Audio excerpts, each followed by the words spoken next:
तो दोस्तों, अब वक्त आ गया है भारत और न्यूजीलैंड के बीच होने वाले इस महामुकाबले के अगले बड़े अपडेट का। जी हां दोस्तों, न्यूजीलैंड और बांग्लादेश के बीच हुए मुकाबले के तुरंत बाद भारतीय कप्तान रोहित शर्मा और कोच गौतम गंभीर ने अपनी प्लेइंग 11 पर आखिरी फैसला ले लिया है। इस फैसले में कई बड़े बदलाव देखने को मिले हैं और कुछ खिलाड़ियों को टीम से बाहर भी कर दिया गया है। भारत और न्यूजीलैंड दोनों ही टीमें इस टूर्नामेंट में अब तक शानदार प्रदर्शन कर रही हैं। पाकिस्तान और बांग्लादेश को हराने के बाद भारतीय टीम जबरदस्त फॉर्म में है, तो वहीं न्यूजीलैंड ने भी बांग्लादेश को एक तरफा मुकाबले में हराकर अपनी ताकत दिखा दी है। यानी दोनों ही टीमें आत्मविश्वास से लबरेज हैं और इस महामुकाबले के लिए पूरी तरह तैयार हैं। दोस्तों, रोहित शर्मा और टीम मैनेजमेंट ने अपनी रणनीति पूरी तरह बदल दी है। जो खिलाड़ी पाकिस्तान और बांग्लादेश के खिलाफ अच्छा प्रदर्शन नहीं कर पाए थे, उन्हें बाहर कर दिया गया है और उनकी जगह कुछ खतरनाक खिलाड़ियों की एंट्री हुई है। यह खिलाड़ी न्यूजीलैंड के खिलाफ पूरी तैयारी के साथ मैदान में उतरेंगे और मैच का पासा पलट सकते हैं। तो दोस्तों, अब बात करते हैं इस महामुकाबले की तारीख और समय की। भारत और न्यूजीलैंड का यह बड़ा मुकाबला 2 मार्च 2025 को खेला जाएगा और भारतीय समयानुसार इसका सीधा प्रसारण दोपहर 2:30 से किया जाएगा। इस मुकाबले को आप हॉटस्टार और स्टार स्पोर्ट्स पर लाइव देख सकते हैं। भारत और न्यूजीलैंड की यह टक्कर दुबई इंटरनेशनल स्टेडियम में होगी, वही मैदान जहां भारतीय टीम इस टूर्नामेंट में पहले भी 2 मुकाबले खेल चुकी है। अब तक के रिकॉर्ड्स के मुताबिक इस पिच पर औसत स्कोर 260 से 270 रन का रहता है। यानी जो भी टीम पहले बल्लेबाजी करेगी, अगर वह 270 रन का स्कोर बना लेती है तो उसके जीतने के चांस काफ़ी ज़्यादा बढ़ जाएंगे। दोनों ही टीमें पूरी तरह तैयार हैं, लेकिन यह मुकाबला जीतने के लिए सिर्फ टैलेंट ही नहीं, बल्कि दमदार रणनीति और 100% जोश भी ज़रूरी होगा। अब देखना यह है कि क्या भारतीय टीम न्यूजीलैंड को करारी शिकस्त दे पाएगी या फिर इस बार कोई बड़ा उलटफेर होने वाला है। आपका क्या कहना है दोस्तों? क्या टीम इंडिया इस महामुकाबले में बाजी मार लेगी? अपनी राय हमें कमेंट में ज़रूर बताएं। दोस्तों, घड़ी की सुइयां तेज़ी से आगे बढ़ रही हैं और अब वो लम्हा करीब है जब भारत और न्यूजीलैंड की टीमें क्रिकेट के सबसे बड़े संग्राम में आमने सामने होंगी। लेकिन इससे पहले अगर आप भी चाहते हैं कि भारतीय टीम न्यूजीलैंड को धूल चटाकर सीधा सेमीफाइनल में पहुंचे, तो अभी इस वीडियो को लाइक कीजिए और कमेंट में बताइए विराट कोहली और केन विलियमसन में से कौन सा खिलाड़ी सबसे ज़्यादा रन बनाएगा। अब आते हैं टीम इंडिया की प्लेइंग 11 पर। ओपनिंग जोड़ी में कोई बदलाव नहीं किया गया है। कप्तान रोहित शर्मा और उप कप्तान शुभमन गिल ही पारी की शुरुआत करेंगे। रोहित शर्मा द हिटमैन, जो न्यूजीलैंड के गेंदबाजों का शिकार करने को तैयार है। पाकिस्तान के खिलाफ पिछली भिड़ंत में सिर्फ 15 गेंदों में 20 रन ठोककर उन्होंने बता दिया था कि वो किस फॉर्म में हैं।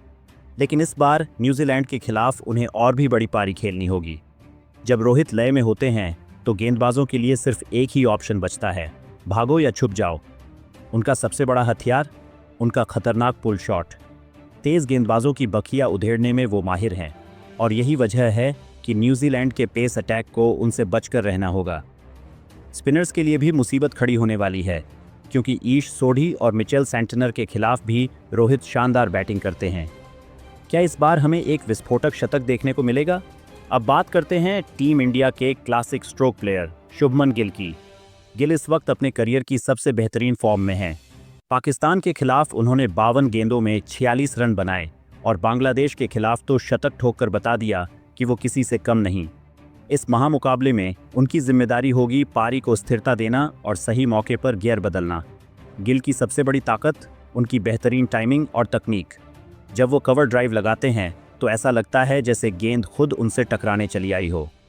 न्यूजीलैंड के गेंदबाजों को पता है कि अगर गिल ने विकेट पर पैर जमा लिए तो फिर उन्हें रोक पाना नामुमकिन हो जाएगा। लेकिन क्या वो इस दबाव में खुद को संभाल पाएंगे? अब बारी आती है रन मशीन विराट कोहली की।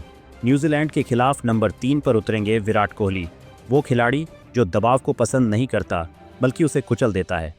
पाकिस्तान के खिलाफ शानदार शतक जड़ने के बाद अब उनकी निगाहें न्यूजीलैंड के गेंदबाजों को सबक सिखाने पर होंगी। विराट कोहली सिर्फ एक बल्लेबाज नहीं, एक मानसिकता है, एक अटूट विश्वास। उनकी कवर ड्राइव, ऑन ड्राइव और स्ट्रेट ड्राइव क्रिकेट इतिहास की सबसे खूबसूरत शॉट्स में गिनी जाती है। लेकिन असली सवाल ये है, क्या न्यूजीलैंड के स्पिनर्स मिचेल सेंटनर और ईश सोढ़ी उन्हें रोक पाएंगे? कोहली के लिए ये मुकाबला सिर्फ रन बनाने का नहीं, बल्कि एक संदेश देने का मौका है कि जब बात बड़े मुकाबलों की आती है तो वो किसी से पीछे नहीं हटते। उनका स्ट्राइक रोटेशन, स्पिन और पेस के खिलाफ ज़बरदस्त कंट्रोल न्यूजीलैंड के गेंदबाजों को लगातार दबाव में रखेगा। क्या इस बार भी वो अपने बल्ले से इतिहास रचेंगे? तो अब बात करते हैं नंबर 4 की, जहां एक बार फिर से भारत की बैटिंग लाइनअप की रीढ़ श्रेयस अय्यर मैदान में उतरेंगे। दोस्तों, अय्यर का बल्ला इस वक्त आग उगल रहा है। पाकिस्तान के खिलाफ उन्होंने महज 67 गेंदों में 56 रनों की तूफानी पारी खेली थी, जिसमें उनकी क्लासिक टाइमिंग और आक्रामक शॉट्स की झलक साफ दिखी। अब न्यूजीलैंड के खिलाफ भी उनसे एक धमाकेदार इनिंग्स की उम्मीद होगी। श्रेयस अय्यर की सबसे बड़ी ताकत है स्पिनर्स के खिलाफ उनका आक्रामक अंदाज। मिचेल सैंटनर और मिचेल ब्रेसवेल जैसे अनुभवी गेंदबाज उनके लिए कोई चुनौती नहीं, बल्कि शिकार साबित हो सकते हैं। उनकी पुल शॉट और लॉफ्टेड कवर ड्राइव इतनी धारदार होती है कि न्यूजीलैंड के गेंदबाजों के पसीने छूट सकते हैं। तो देखना दिलचस्प होगा कि अय्यर इस मुकाबले में कैसा टहलका मचाते हैं। अब बढ़ते हैं नंबर 5 की ओर, जहां इस बार हमें एक शॉकिंग मूव देखने को मिल रहा है। कप्तान रोहित शर्मा ने इस पोजीशन पर अक्षर पटेल को शामिल किया है। जी हां, अक्षर अब नंबर 5 पर बल्लेबाजी करेंगे और ये भारतीय टीम के लिए एक बड़ा बदलाव साबित हो सकता है। पाकिस्तान के खिलाफ अक्षर ने भले ही सिर्फ 3 रन बनाए, लेकिन उनकी गेंदबाजी ने कमाल कर दिया था। एक अहम विकेट और किफ़ायती स्पेल। अक्षर का रोल न्यूजीलैंड के खिलाफ डबल अटैक का होगा, गेंद और बल्ले दोनों से। जब टीम को संभलने की ज़रूरत होगी तो वो संयम से खेल सकते हैं, और जब अटैक की ज़रूरत होगी तो बड़े शॉट्स भी लगा सकते हैं।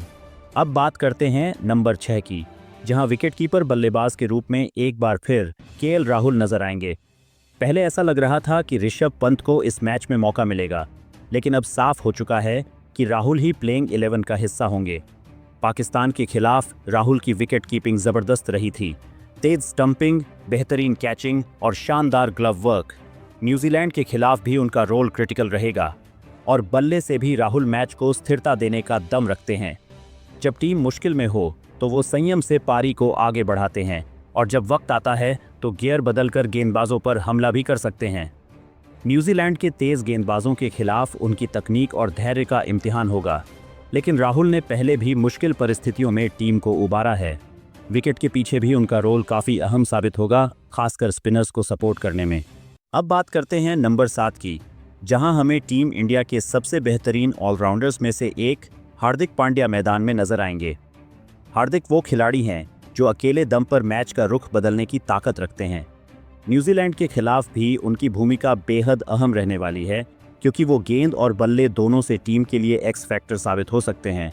पाकिस्तान के खिलाफ उन्होंने गेंद से कहर बरपाया था, सिर्फ 31 रन देकर 2 अहम विकेट चटकाए थे, और बल्ले से भी महत्वपूर्ण रन जोड़कर टीम को मजबूती दी थी। हार्दिक की तेज गेंदबाजी, खासकर उनकी बाउंसर और हार्ड लेंथ डिलीवरी, किसी भी बल्लेबाज के लिए खतरा बन सकती है। वहीं जब बल्ले से उतरते हैं तो उनकी पावर हिटिंग विपक्षी गेंदबाजों पर भारी दबाव बना सकती है। न्यूजीलैंड के खिलाफ उनकी भूमिका ऑलराउंडर के रूप में बेहद महत्वपूर्ण रहने वाली है। मिडिल ओवर्स में विकेट निकालकर वो न्यूजीलैंड की रन गति को रोक सकते हैं, और अगर बल्लेबाजी में जल्दी रन जोड़ने की ज़रूरत पड़ी तो हार्दिक किसी भी गेंदबाज की लाइन लेंथ बिगाड़ सकते हैं। उनका एग्रेसिव नेचर और फाइटिंग स्पिरिट भारत के लिए जीत का मंत्र साबित हो सकता है। अब बढ़ते हैं नंबर 8 की ओर, जहां एक और शानदार ऑलराउंडर रविंद्र जडेजा मैदान में उतरेंगे। गेंद, बल्ला और फील्डिंग तीनों में परफेक्ट जडेजा न्यूजीलैंड के खिलाफ टीम इंडिया के ट्रम्प कार्ड साबित हो सकते हैं। पाकिस्तान के खिलाफ उन्होंने किफ़ायती गेंदबाजी करते हुए एक महत्वपूर्ण विकेट हासिल किया था और अपनी सटीक लाइन लेंथ से बल्लेबाजों को जकड़े रखा था। इससे पहले के मुकाबले में उन्होंने बल्ले से भी शानदार प्रदर्शन किया था, जिससे टीम को फिनिशिंग टच मिला था। स्पिन फ्रेंडली पिच पर घातक साबित हो सकती है, और अगर टीम को आखिरी ओवरों में बड़े शॉट्स की ज़रूरत हुई तो जडेजा का बल्ला भी गर्जना करने में कोई कसर नहीं छोड़ेगा। और फील्डिंग, जडेजा के नाम से ही बल्लेबाज डरते हैं। उनके जैसा तेज़ तर्रार और सटीक थ्रो वाला फील्डर शायद ही कोई हो। मैदान पर उनकी मौजूदगी ही टीम इंडिया के लिए एक एक्स्ट्रा एडवांटेज साबित होती है। पाकिस्तान के खिलाफ उन्होंने अपने हरफन मौला खेल से सबको प्रभावित किया था। अब देखना दिलचस्प होगा कि न्यूजीलैंड के खिलाफ वो क्या धमाका करने वाले हैं। इसके बाद नंबर 9 की बात करें तो हमें पाकिस्तान के खिलाफ अपनी धारदार गेंदबाजी से बल्लेबाजों की कमर तोड़ने वाले कुलदीप यादव एक बार फिर प्लेइंग 11 में नजर आने वाले हैं। पाकिस्तान के खिलाफ उन्होंने अपनी फिरकी से बल्लेबाजों को ऐसे उलझाया कि वे खुलकर शॉट तक नहीं खेल पाए। उनकी फ्लाइट, टर्न और वेरिएशन का जवाब किसी के पास नहीं था। अब न्यूजीलैंड के खिलाफ भी उनकी भूमिका बेहद महत्वपूर्ण रहने वाली है। अगर पिच स्पिनरों के लिए मददगार रही तो कुलदीप यादव न्यूजीलैंड के बल्लेबाजों को पूरी तरह फंसा सकते हैं। खासकर उनकी गुगली और फ्लिपर न्यूजीलैंड के लिए सिरदर्द साबित हो सकती है। पाकिस्तान के खिलाफ उनका स्पेल यह साबित कर चुका है कि वह कितने खतरनाक हैं। अब देखना दिलचस्प होगा कि न्यूजीलैंड के खिलाफ वह कितने विकेट चटकाते हैं। अब बात करें नंबर 10 की, तो इस स्थान पर एक बार फिर कप्तान रोहित शर्मा ने हर्षित राणा पर भरोसा जताया है। पाकिस्तान के खिलाफ उन्होंने अपनी तेज गेंदबाजी से कहर बरपाया था। सिर्फ 30 रन देकर एक बड़ी विकेट चटकाई थी। उनकी सटीक लाइन लेंथ और घातक यॉर्कर ने बल्लेबाजों को बांध कर रखा था। न्यूजीलैंड के खिलाफ उनकी भूमिका और भी अहम हो सकती है। हर्षित राणा अपनी तेज रफ्तार, आक्रामक बाउंसर और सटीक यॉर्कर से किसी भी बल्लेबाज को चौंका सकते हैं। पाकिस्तान के खिलाफ उन्होंने नई गेंद से स्विंग हासिल की थी और डेथ ओवर्स में भी किफ़ायती साबित हुए थे। न्यूजीलैंड के खिलाफ उनसे उम्मीद होगी कि वह नई गेंद से स्विंग निकालें और आखिरी ओवर्स में अपनी यॉर्कर से बल्लेबाजों को चकमा दें। अब देखना ये होगा कि क्या वह फिर से उसी लय में नजर आते हैं या नहीं। अंतिम खिलाड़ी यानी नंबर 11 की बात करें तो यहाँ बदलाव देखने को मिल सकता है। पाकिस्तान के खिलाफ गेंदबाजी के दौरान मोहम्मद शमी थोड़ा अनफिट नजर आए थे और बीच बीच में चोटिल भी हो रहे थे। ऐसे में न्यूजीलैंड के खिलाफ उनकी जगह अर्शदीप सिंह को मौका मिला है। अर्शदीप एक बाएं हाथ के तेज गेंदबाज हैं जो नई गेंद से स्विंग कराने की ज़बरदस्त काबिलियत रखते हैं। पाकिस्तान के खिलाफ उन्होंने शानदार गेंदबाजी की थी और उनकी यॉर्कर डेथ ओवर्स में मैच का रुख पलटने की ताकत रखती है। अगर उन्हें मौका मिलता है तो न्यूजीलैंड के खिलाफ उनकी इन स्विंगर और स्लोअर डिलीवरी बल्लेबाजों के लिए मुसीबत खड़ी कर सकती है। अगर वह खेलते हैं तो टीम को उनसे नई गेंद से स्विंग और स्लॉग ओवर्स में विकेट निकालने की उम्मीद होगी। अब देखना दिलचस्प होगा कि क्या टीम मैनेजमेंट उन्हें प्लेइंग 11 में शामिल करता है या नहीं। तो दोस्तों, कुछ इस तरह की भारतीय टीम की प्लेइंग 11 हमें न्यूजीलैंड के खिलाफ देखने को मिल सकती है। अब अगर न्यूजीलैंड की संभावित प्लेइंग 11 पर नज़र डालें तो उनकी टीम भी बेहद संतुलित नजर आ रही है। ओपनिंग की जिम्मेदारी विल यंग और डेवोन कॉनवे के हाथों में होगी। वहीं नंबर 3 पर कप्तान केन विलियमसन उतरेंगे, जिनका अनुभव और स्थिरता टीम के लिए सबसे अहम होगी। मिडिल ऑन ऑर्डर में रचिन रविंद्र, टॉम लैथम और ग्लेन फिलिप्स न्यूजीलैंड को मजबूती देंगे। ऑलराउंडर्स की बात करें तो माइकल ब्रेसवेल और कप्तान मिचेल सैंटनर पल्ले और गेंद दोनों से अहम भूमिका निभाएंगे। वहीं बॉलिंग यूनिट की कमान मैट हेनरी, काइल जेमिसन और लॉकी फर्ग्यूसन संभालेंगे, जबकि सैंटनर और रचिन रविंद्र स्पिन आक्रमण की अगुवाई करेंगे। कुल मिलाकर यह एक बैलेंस्ड टीम नजर आ रही है जो किसी भी परिस्थिति में खुद को ढाल सकती है। यह मैच दोनों ही टीमों के लिए बेहद अहम होगा, क्योंकि इससे हमें यह भी पता चल जाएगा कि भारतीय टीम में सबसे बड़ी कमजोरी क्या है और सबसे शानदार खिलाड़ी कौन। भारत ने अब तक बांग्लादेश और पाकिस्तान के खिलाफ मुकाबले खेले हैं, लेकिन दोनों ही टीमें अपेक्षाकृत कमज़ोर थीं।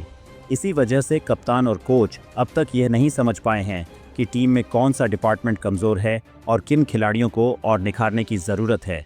न्यूजीलैंड के लिए भी यह मुकाबला इसी तरह का टेस्ट साबित होगा। उनके लिए भी यह समझना ज़रूरी होगा कि उनकी गेंदबाजी मजबूत है या बल्लेबाजी। यानी यह मुकाबला सिर्फ जीत का नहीं, बल्कि दोनों टीमों के लिए सेमीफाइनल से पहले खुद को परखने का भी एक बड़ा मौका होगा। तो दोस्तों, अब बारी आपकी। क्या भारतीय टीम न्यूजीलैंड के इस मजबूत स्क्वाड को धूल छटा पाएगी या फिर कीवी टीम पलटवार करेगी? कमेंट करके बताइए, आपके हिसाब से कौन बनेगा इस महामुकाबले का असली बादशाह।